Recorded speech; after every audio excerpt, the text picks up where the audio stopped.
लोकसभा चुनाव के लिए बीजेपी ने और अकाली दल के बीच जो गठबंधन की संभावनाएं नजर आ रही थी वो संभावनाएं कम हो गई हैं। सूत्रों के अनुसार अकाली दल और बीजेपी में बातचीत टूट गई है। बातचीत में कोई सहमति नहीं बन पा रही है क्योंकि अकाली दल ने ज्यादा सीटों की मांग कर दी है।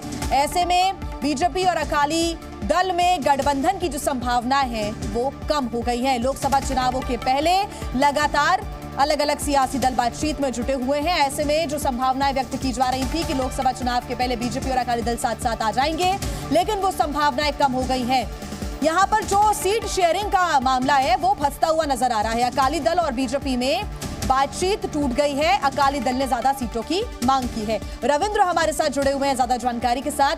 रविंद्र, इन संभावनाओं को अब एक तरीके से विराम लगता हुआ नजर आ रहा है क्योंकि अकाली दल ने ज्यादा सीटों की मांग की है तो गठबंधन होगा, ये संभावना कम।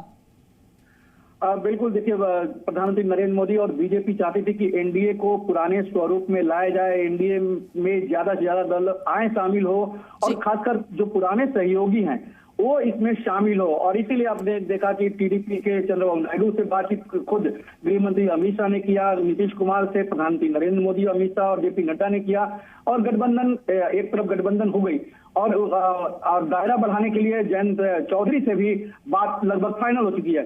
इसी क्रम में अकाली दल से भी बीजेपी की बातचीत चल रही थी, लेकिन जो हमें सूत्रों से जानकारी मिल रही है कि अकाली दल ने ज्यादा सीटों की मांग की है और इसी कारण से बीजेपी ने कहा कि ये बातचीत अब आगे संभव नहीं है। आपको याद होगा कि बीजेपी पंजाब में 3 सीटों पर चुनाव लड़ा करती थी लोकसभा में और 10 सीटों पर अकाली दल। लेकिन जब अकाली दल ने बीजेपी से नाता तोड़ा और पिछली बार जब विधानसभा चुनाव हुए तो वहां पर सभी पार्टियों अलग अलग चुनाव लड़ी थी और उसमें अकाली दल का बहुत बेहतर रिजल्ट नहीं आया था। और यही वजह रविंद्र की बीजेपी कॉम्प्रोमाइज करने की स्थिति में बिल्कुल नहीं है, चाहे अकाली दल हो या फिर जयंत चौधरी के साथ बातचीत हो या फिर चंद्रबाबू नायडू के साथ ही बातचीत क्यों ना हो, बीजेपी कम से कम कॉम्प्रोमाइज नहीं करेगी, सीधा संदेश है।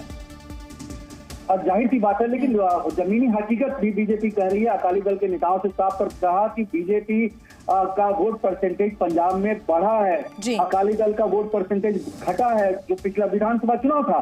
ऐसे में जो गठबंधन होगा वो वोटों के आधार पर होना चाहिए, न कि पिछले इतिहास के आधार पर होना चाहिए।